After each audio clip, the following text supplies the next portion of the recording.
Welcome to Red's Barbershop, the place to hang out and talk about hoops.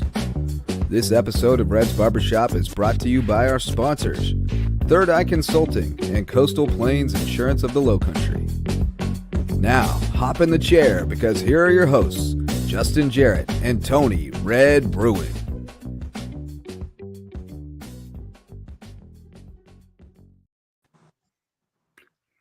Lights on, boys. Lights on. The barbershop is open. Justin Jarrett and Red Bruin back for another episode of Red's Barbershop, brought to you by Third Eye Consulting and Coastal Plains Insurance of the Lowcountry. And we've got a special guest today, Leo Rautins, a Syracuse teammate of yours, common theme, but also a legend in Canada in particular with the Toronto Raptors, Canadian men's basketball team, coach at one time, as well as the main broadcaster for the Raptors since '95 when they launched. So, Leo, welcome, man. How you doing, buddy? Thanks for making time for us. Hey, I'm great. I appreciate it. It's great to see my man Red. It's been so long. Yeah, it's amazing because there was a couple of times where I hadn't seen you on like social media or anything, and then I guess it was Andy, and I'm sending stuff thinking it was you, and then I realized it wasn't you, it was Andy, and I said, well, maybe he'll give him the messages that I'm trying to catch up to him and just touch base and stuff. But in the meantime, the good thing about it was I just got a chance to follow your son, who was amazing at Syracuse too. And I wanted to let you know I was following him, and he just reminded me of you so much, man. It was crazy.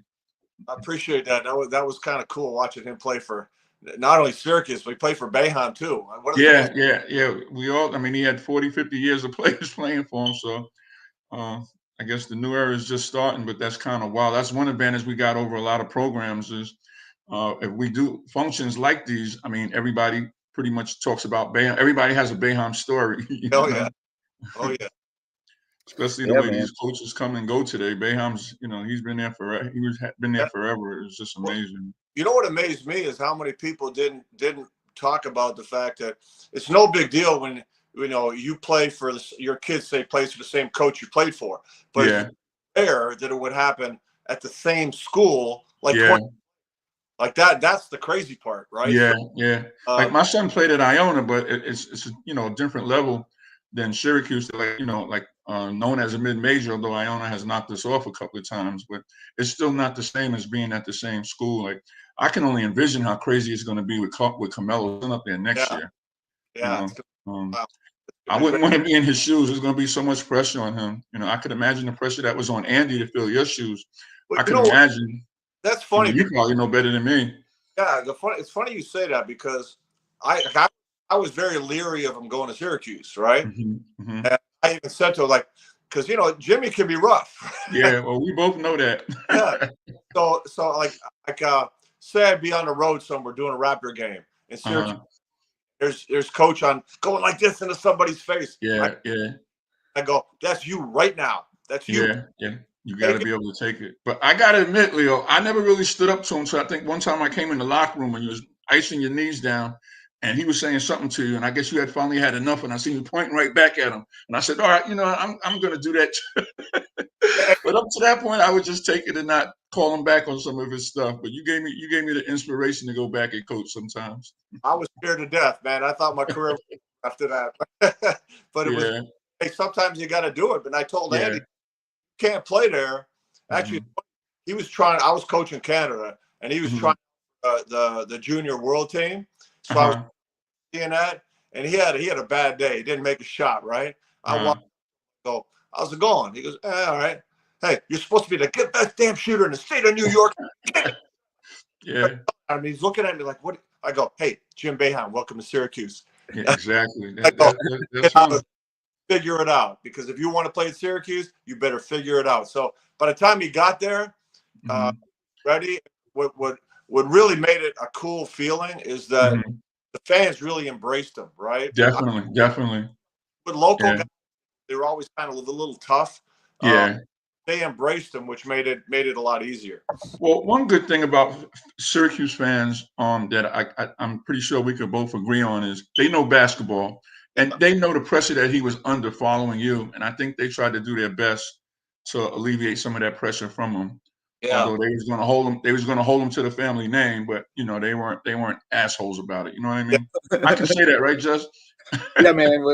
We're not on podcast. The FCC doesn't care about us. Okay. We host. But yeah, I had so much enjoyment watching him play and checking out some of the similarities and just his shot, his passes, and everything. And I'm like, that's little Leo right there. But you know what? If Arenze and Nwaku hadn't gotten hurt, they could win the championship that year. And I remember talking to Mike Krzyzewski after they won it, and he said, "Man, because the only team I was worried about was Syracuse, and they would have been path. Remember, they ended up playing. Was it Butler, right? And, I think it was Butler. Yeah, they lost Butler, but with Arenze, there's no way Butler would have won. So I feel bad that they could have won a national championship with that team. They were good. Yeah. Speaking of national championship teams, there's one question in my mind that I always wanted to ask you too. And to this day, I still feel it. And I don't want to be one of those guys that's reminiscing on something that happened 40 years ago. But I would bet my last dollar, had we got into the NCAAs that year that we won the Big East tournament and beat St. John's, Georgetown, and Villanova, that team would have won the championship. Wait, we were on a roll, huh? Remember, that was a tough year, I think, for a lot of us. Yeah. I was shit for half the year. And we all had went through some adversity at some point. Yeah. So, like, you know, by the time I felt like I finally felt good by the end, and then we all just clicked. And I remember we steamrolled some people. Remember Michigan came in? Michigan came in. I mean, was it Marquette? I mean, we were just rolling teams. Like, we finally started clicking. We started off so just average. Everybody, I think I had hurt my ankle. I had hurt my thumb. You had hurt your knee again. Marty Head broke his hand or something. I mean, everybody had went through some sort of adversity. At the end of the year, but we just clicked, and it was and remember we had size. Remember we had Danny Shays up front. Danny, I mean, he played in the league 16 years as a center, so he obviously would have been able to go against any center that we ran into at that time. I always look back and saying that was the team, you know. Yeah, that was too bad, but but at least the NIT was fun back then. Yeah, it was fun, but I'll never forgive the NCAA for that. I mean, you know, just to see I mean, those were household name institutions, those colleges we beat in a row. I mean, was it? I forget the order. I think it was like we beat St. John's, and then was it Georgetown, and then Villanova? Yeah. We just right out, you know, to win the whole thing, you know. And I know some people will say, well, you know, it was a home game at the Dome, but at that time, people didn't know whether we were going to be able to fill the Dome or not, you know. Everybody always thinks 30,000 people all the time. I think there was only about, remember, the school holiday break started too. Yeah. So the students weren't even there. 15,000 people tops in the whole place. Yeah. What was it like in you know, when you were coming out? Obviously there's been a lot of Canadian ballers come through since then, but you know, what was the landscape like being recruited out of Canada back in, you know, late 70s, early 80s? How many ballers were up there? Where did you go to get seen? How did you guys like cross paths? You know, were you on the same AAU circuits, or how'd that work? Oh, see, no, there was no such thing for me. Right. I got lucky. So what happened was I made the Canadian national team when I was 16, right? So there were a lot of good ball players here. Like, there's guys I grew up with and played that all could have played Division I. Nobody saw them. Nobody knew who they were. Right. And how did they get exposure back then, Leo? Yeah, that's kind of what I was getting at. It's like, how'd you get there from Canada back in the day? I made so it was the summer before my 12th grade. I made the national team. We went on like a world tour, and I left the house. Nobody. I had one scholarship offer from Cuse in Buffalo. Right? They saw me playing an all-star game one night, and they said, "Hey, we'd love to have you." After that was nothing. And I went on this world tour. I came back. North Carolina, Syracuse, UCLA, Villanova. Everybody was knocking on my door. Everybody. And I was ranked. I think I won these scouting services, and I was like ranked 1 or 2 small forwards or something like that.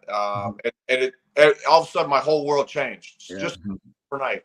You know, Jack Donovan, New York legend, was the coach of Canada, and coached Alcindor, Jabbar in high school, to Holy Cross, and playing for him and the exposure that I got in that scenario just changed everything, because I had no idea. Like, I had you know, I remember, okay, Villanova and Georgetown come to see. I didn't even know what Georgetown was. Like, Yeah. You know, I heard of the big schools like Carolina, Right. but I didn't know what Villanova was, right? And so it was a crazy thing. And you know, Red, you know, like the rules were so different back then. Yeah. I got bombarded here. Like Mhm. I'd be at practice, there'd be 10 coaches. Yeah. There'd be coaches already at my house. There'd be Yeah. in front of my house.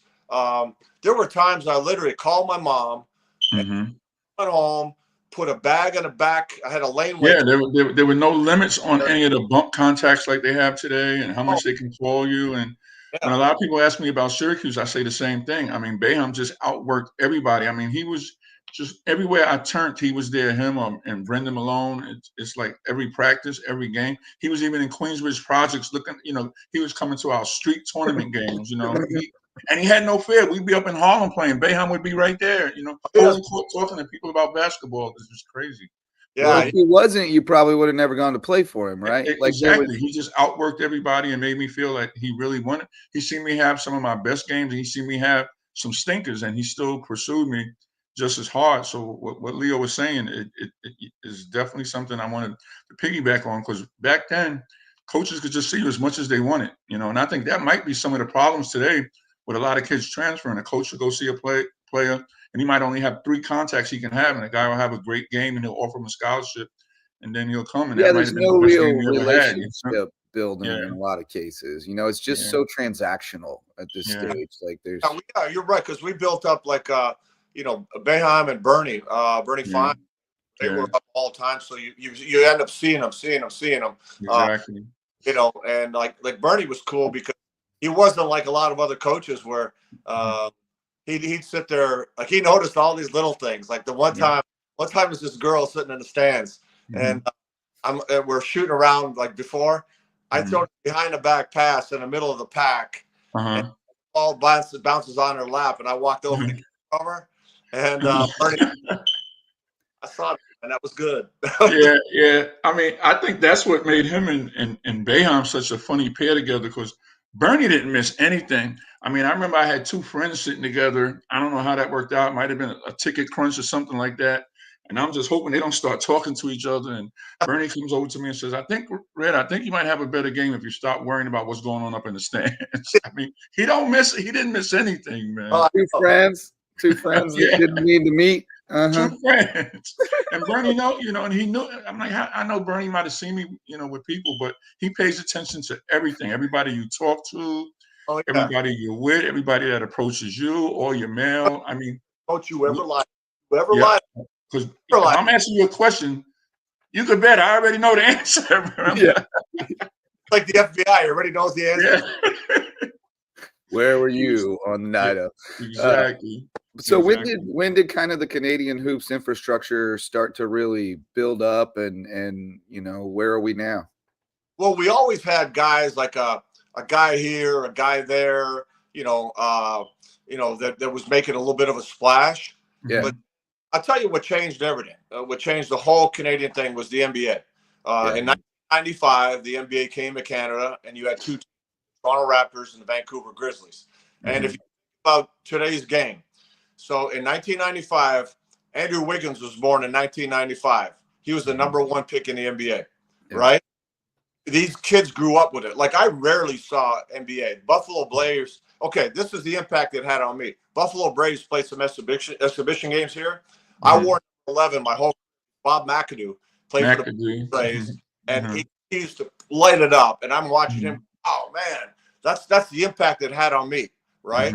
And funny, I had the opportunity to tell Bob McAdoo that one time in my job now. I said, I had this #11 thing. I said, hey, see this? That's you. It's all you. The way you passed, I would have thought Ernie D would have been your man. No. But McAdoo just was like dominant, right? Yeah, I guess a big guy that could shoot too. Yeah. So that was my exposure, right, to the NBA. Whereas these kids grew up with it. They clinics, and I'm a believer. If you can see it, feel it, taste it, touch it, you can believe you can do it. Yeah. All these kids got exposed to it, and then I had the opportunity to coach Canada, and so what we did was like at that time, Steve Nash just retired from the national team program, and we had older guys. And so the cupboards were kind of bare up top. But, we had all these kids like Wiggins, Tristan Thompson, all these guys, Dwight Powell, all these guys are in the NBA today. Right. Up. And I said, that's where we got to focus in on. So the kind of changed direction, and everything focused in on that. And so do they have like an AAU circuit that's in Canada? Because I know that's kind of a lot far to travel to the States and stuff.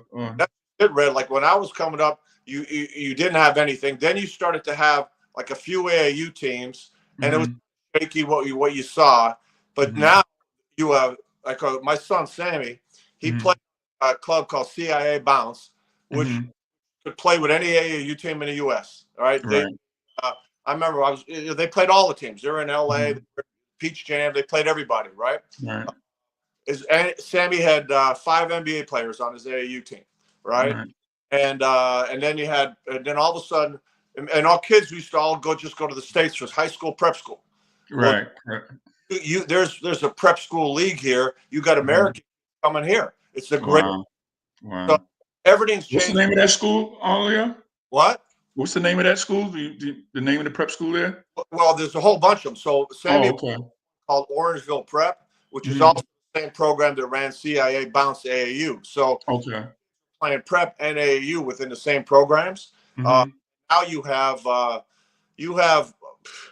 there's probably got to be 20 good prep programs here.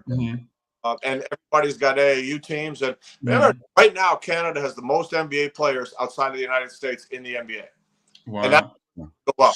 Speaking of AAU, I think Andy played for the prior AAU team that I used to coach before I moved down south when I was living in Albany City Rocks. With Jimmy Hart, Jimmy Ray, we call him, as you know, with the Albany City Rocks. And I can't believe how much they've grown too, where we've had a lot of guys from Syracuse playing on that team now too.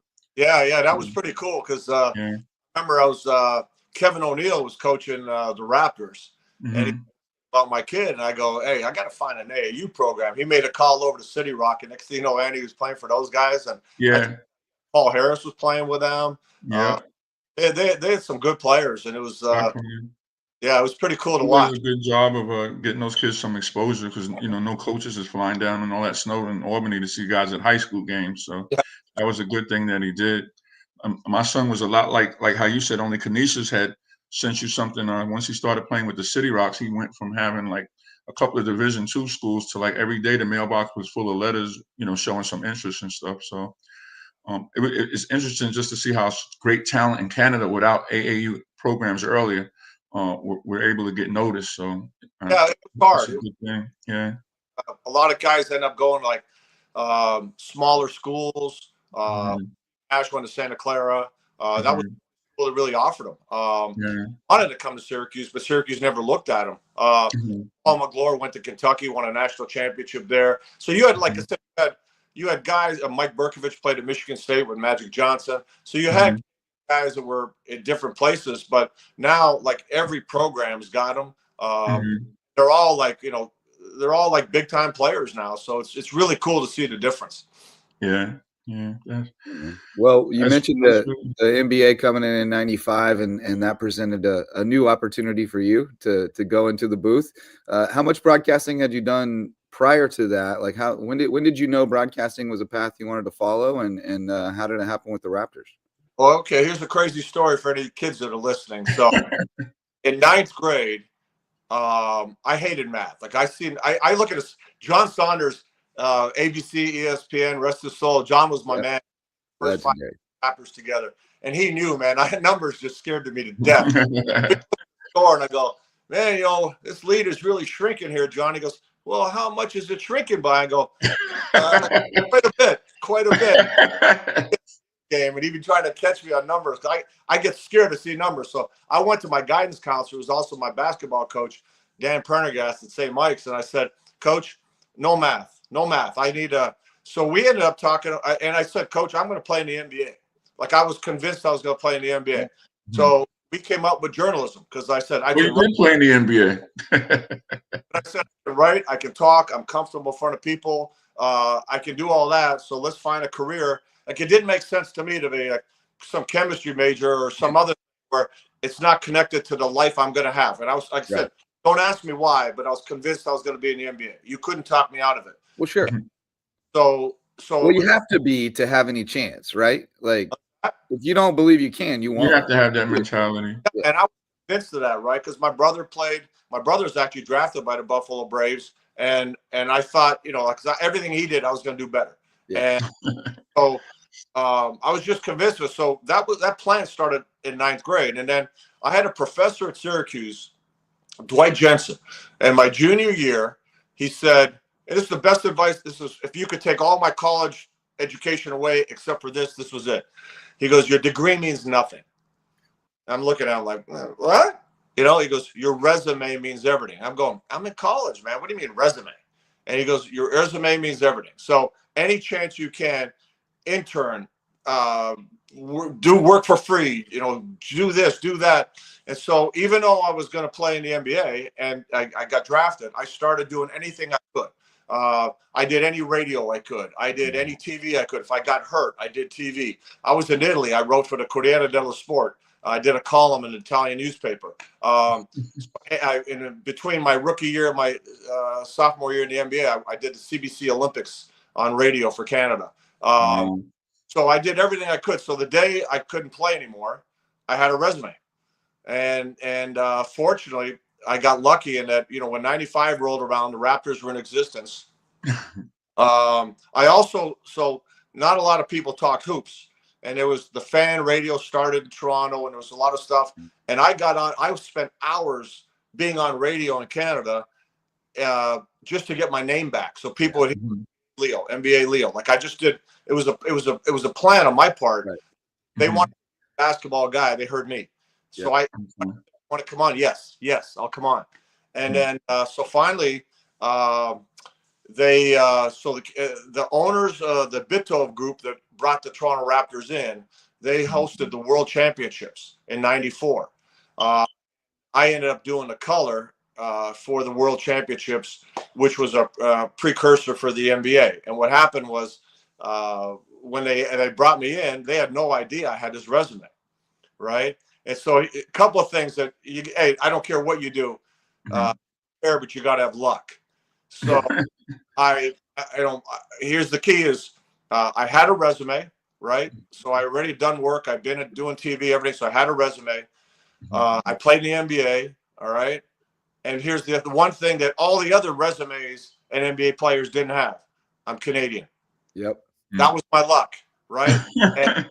And Isaiah Thomas was the GM of the Raptors. Brendan Malone became the new head coach, the first ever head coach. Who was our and Isaiah. Well, for the people that don't know, you gotta let them know that Brendan was our coach at Syracuse too. So that's really luck. And Brendan was great. And it's funny. So, okay, I'm jumping around a little bit, but no, that's all good. When I was playing for the Atlanta Hawks, and I was just trying to make the team at this point. I got traded, bounced. I'm just trying to make the team. The only NBA game I'm playing in my life is in Toronto against the Detroit Pistons. I'm sitting there all day, crapping my pants, going, I'm playing at home. I don't even know if I'm going to get in a game. Right? I don't even know if I'm going to get in a game. And then I picked up a newspaper, and there was a big advertisement: Leo Rautins versus Isaiah Thomas. So what ended up happening is I actually played. I had like 19. I scored some points at the end. We beat the Pistons at home, and like I said, it was a big game. I actually made the cut the next day, but I took that clipping. My mom used to save everything. I took that, and when Isaiah was the GM, and this was before computer, I sent a fax with this thing. I said, "You made a mistake one time. Don't make a mistake again. You need me." And, wow. Power move. Definitely. Like you said, you gotta have some luck, but you always was pretty lucky. You gotta have a plan too, though. You had a plan from early on and stuck to it. And I believe firmly in that. I mean, part of what I've tried to create with Lowco Sports is opportunities, because I had a similar experience where I went to journalism school at Mizzou, and came in where there were kids who had been stringing for newspapers in the metros and stuff. And I was this country kid from Kansas who had never written for publication ever. And I had to learn it hands-on. Yeah. And so I've tried to recreate that and give opportunities to students to just get that hands-on experience, start building a reel. Cause like you said, there'll be plenty of people with credentials on paper, but can you actually do it? You can already do it. They don't have to train you. Like that's a different kind of thing. So credit to your professor for putting you on that track. But so when the Raptors got started, my friend Carlo, fellow Torontoan, tells me that you guys started out in Sky Dome. What was that like playing basketball in that building? That had to be interesting. Well, for me, it was normal because we played in a dome, right? So Carrier Dome, right? I go, hey, dude, I played at Syracuse. A dome works. They did the same thing. Like they sectioned it off just like the Carrier Dome did, except twice the size of the Carrier Dome, right? Like it's enormous. But I thought it worked because you got to remember, everything was so new here. So the Sky Dome was a famous kind of place. The Blue Jays had success. And the way they did it, like there were crowds. There 30,000 people came to see the Bulls, the Spurs. Yeah. And so it became kind of a little bit of an event to start. And, it wasn't the greatest atmosphere, but I thought it was still exciting and good. And again, then I think 4 or 5 years later, we had the Air Canada Center. They built it right downtown. But the great thing about Toronto is an NBA city. Unlike a lot of NBA cities, everything is downtown. Yeah. So, like I know, like you're in, like Andy was playing for the Knicks. They practice in Westchester. So do you live in Manhattan, Westchester? Where do you you got this whole commute thing on all the time? Go fly this. So Toronto, everything is downtown. You can live. Your kids can go to school. You practice. You play. And when you go to the airport, it's off peak time. It's 20 minutes away. So it's a perfect kind of NBA city. And so even Sky Dome and then Air Canada Center, everything was right downtown. So it was a great setup for an NBA team. So one of the things that I wanted to ask you about, I had seen on social media with the Leo Rautins group. What is that about? I see you looking like you're in the mountains of heaven somewhere, man. What do you got going on? Come on, share the wealth. I got a real estate company, Rautins Group, and we're primarily in Florida, right? When I'm not in Toronto, I live right near Jupiter, Florida, and so a friend and I we were talking about it, and I said, hey, let's do it. We got a lot of contacts, we had a lot of interest in it. Like I've dabbled in real estate, and so we started that up, and we're having a blast. Really enjoy it. We actually have a few other companies that will be coming up within by January 1st. One related to the Rautins Group, and then another one unrelated, but we're really excited about all this stuff. So I got some great people I'm working with. So it's just a lot of fun to kind of branch out and do different things, Not to entirely change the subject here, but we did have a loyal viewer who saw that you were going to be on and saw Red's post and wants to know the names of these dogs. Those are some Canadian dogs or something? No, the big one there. So he's a Leon Burger. His name is Cooper. He's 170 pounds. And he had a sister named Summer. She was a little smaller than him. She's about 135 pounds. But those are my babies, man. They were Cooper. Summer passed last summer, and then Cooper passed in August. So all I have is that little shit right there, the Yorkie, and she's almost 60. Can't see too well. She's laying down over here. She's that's all I got left, man. It's sad. And what was her name? I didn't catch it. Hey, Cooper was famous in Toronto. You couldn't go anywhere, and funny dog, man. Loved women. I mean, loved women. So you'd be walking. Funny story. There's a couple, and couples walking, and Cooper walks up. She smiles. He walks up. He says hi. One morning, the guy's walking by himself. Cooper walked right by him. He turns around and goes, "What's up with that?" He goes, "Your wife's not here with you." Wow. That's funny. He was a hound. Huh? What was the little girl's name? Was that? What was the little girl's name? Charlotte. Charlotte. So she's here. She's my baby now, but she's an old girl, you know. Yeah. Just I know we said we had one of Leo's biggest fans in the back studio, in the back of the barbershop. We want to bring him out because we're getting close to our time. Yeah, so for a little background, I mentioned I like to try to help. See Leo get this haircut. You might not. Yeah, man. might not ever hear the end of it. I mentioned that I like to try to mentor students who are interested in journalism. I had a young man come to me when I worked at the University of South Carolina, Beaufort, Carlo Perusa. He's from Toronto. He wanted to be a broadcaster, and of course, being from Toronto and wanting to be a broadcaster, you're one of his biggest inspirations. So we told Carlo he could jump in with us today. What's up, buddy? What's going on, guys? What's up, Leo? Nice to see you, my friend. How are you, man? I'm doing great. You wanted to ask Leo about a particular time in Raptors history. Yeah, Leo already kind of set it up for me. Like Andrew Wiggins, I was born in 1995. So this was something that I was a part of me since I could turn on the Score, Sportsnet, TSN, all that fun stuff. I started becoming a Raptors fan in 2003, 2004. You have the Jalen Roses, the Donyell Marshalls, the Mo Peets, the Alvin Williams. You had a lot of guys. Yeah. And then there was this dude, Air Canada, Vince Carter. And obviously, when I was growing up, when I was 7, 8 years old, I had the number 15 on my back. Like, that was my guy. Go to the ACC on Sundays for the afternoon games, watching them play. And then all of a sudden, 2005, 2006, things got a little shaky.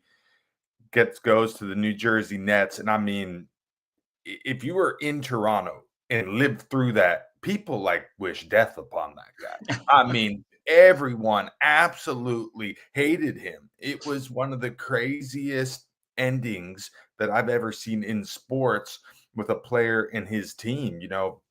A guy that got drafted by the Raptors, helped put Toronto basketball on the map. I think some people maybe were salty with him going to the graduation the same day as the Philadelphia 76ers playoff game.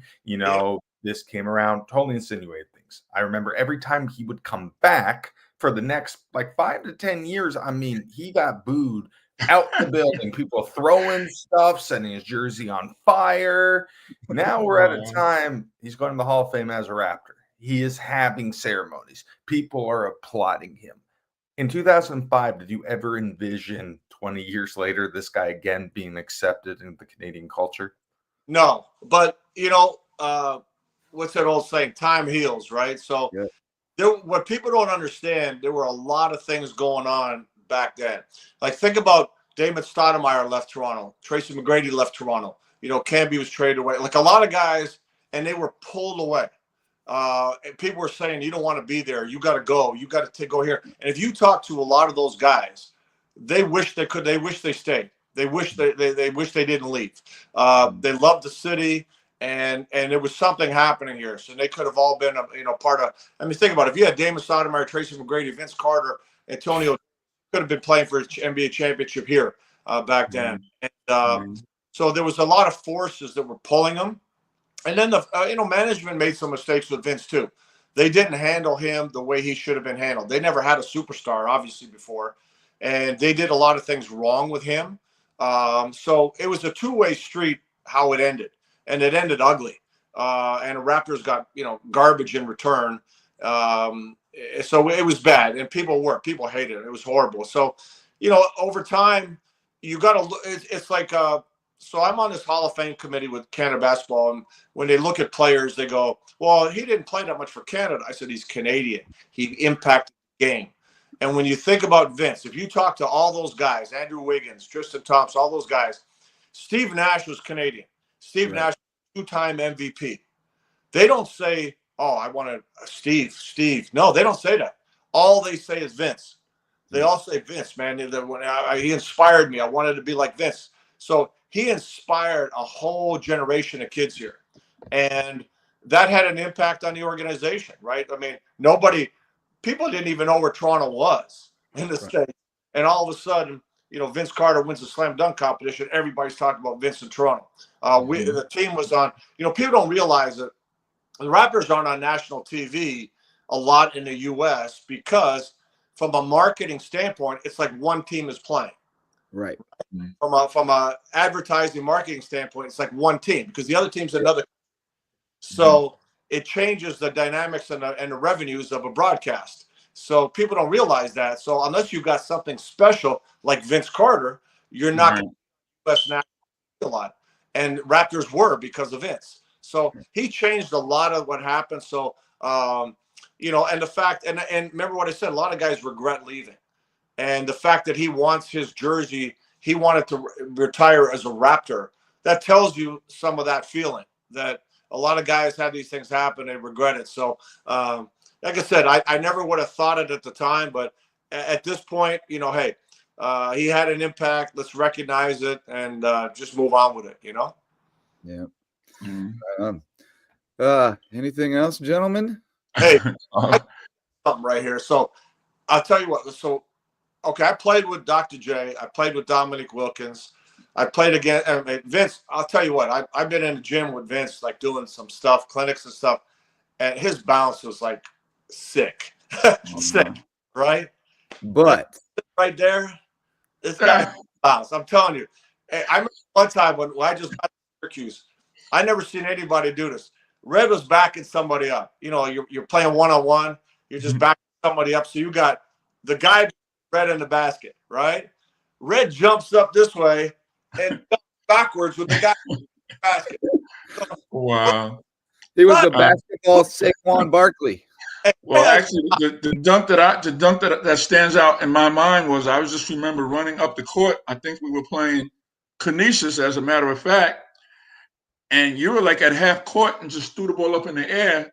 And then it took me a second to realize you was actually throwing me an alley-oop from half court. And I mean, it was so perfect that all I had to do was just jump up and throw it in. I mean, I never seen anybody throw the passes that you do. So I got to give that right back to you. And that's the one that stands out. I've never received a alley-oop pass from half court. What is he doing? Oh, that's for me. Yeah, I'm like, that's for me. Hey, with you, I knew I had a range of about 5 because you're gonna. There was one. Oh man. Well, I don't know if you remember this. We played Bradley in the NIT, and I was past half court, and I threw it, and I thought, oh no, this is gone. And you caught it, dropped it in. Going, oh. No, I mean, I guess even your bad passes were that good, Leo. It was amazing playing with you, man. So, I was like playing with Larry Bird. I mean, all I had to do was just run to my designated numbered spots, and you'd find a way to get me the ball. And I appreciate it, man. Those are some great memories. You were fun to play with, and like, hey, for a white boy, I could jump a little bit. And yeah, I remember you coming in with the tomahawk dunks and everything. I was like, this guy's everything Coach Boeheim said he was going to be when he was telling us just to hold on. When the only big guy we kind of had was Danny, you know. Well, the funny was, it was amazing. I could jump, right, and we're doing this drill. And Brendan Malone had you and me doing this drill where the ball's on the block on the right side, block on the left side. So you gotta keep picking them up. Pick it up, dunk it, go over the next get the next one. And I so you go first, right? Go like, boing, boing, boing. I'm watching this thing. Oh, you got to be shitting me, right? Yeah. And then doing it, and I'm going, there's no way I can dunk every one of these. So I just got jump. I'm going, I can't do that. Well, Leo, I'm paying for it now. Every step that I take with my bad knees. So you might have made out in the long run on that. But it's funny you said that. I had my kids doing the drill that that drill made me think of it, but I just wanted them to do it and go up as high as they can going on each side. And they was complaining about that. And I was saying to myself, if they only knew once Boeheim knew that you could dunk, they wasn't going to take anything less, you know. But it's not like you were just dunking it. Like you were like, you're like your arms like everyone. You're like that. I said, how do you do that? I used to love like it's not very often when you got a teammate when you're just sitting there going, huh? What? Yeah. Just get caught watching. I played with Dom, played with Doc, and it's the same thing. Sometimes like you're guarding Doc, and next thing you know, his ass is over your head. I couldn't even imagine trying to guard him, man. But wow. And so much fun, you know? Yeah. Leo, I can't thank you enough for coming on and helping us reminisce and tell us some of the insights and giving us some of the knowledge that you have. I really appreciate you. Hey, anytime. Coming on, man. It was fun. I'm in. Carlos, thanks for coming on and getting some insight from the Canadian point of view from Leo. And it's just been a great show. I appreciate you guys. Red's, he's a friend of mine, and I'm sure you feel the same, Leo. Absolutely. Yeah, Leo, I got to thank Just. He's the one that's getting me into the TV a little bit. He's got me doing some color analyst over at the University of South Carolina, Beaufort. Down here, and he's been a good friend to me and stuff like that. So he's a real good guy, and I'm happy to get us all together this morning. And great to hear, man. You guys made my day. You really did. Yeah, enjoyed it, fellas. I got to get out of here before I drop a tear, man. you guys are great. Enjoyed it, fellas. Leo, thanks so much. Carlo, thanks for hopping in. Red, always a pleasure. Thanks to everybody who showed up to listen or watch, as well as our sponsors, Third Eye Consulting and Coastal Plains Insurance of the Low Country. And we'll let you know the next time the light's going to be on in Red's Barbershop.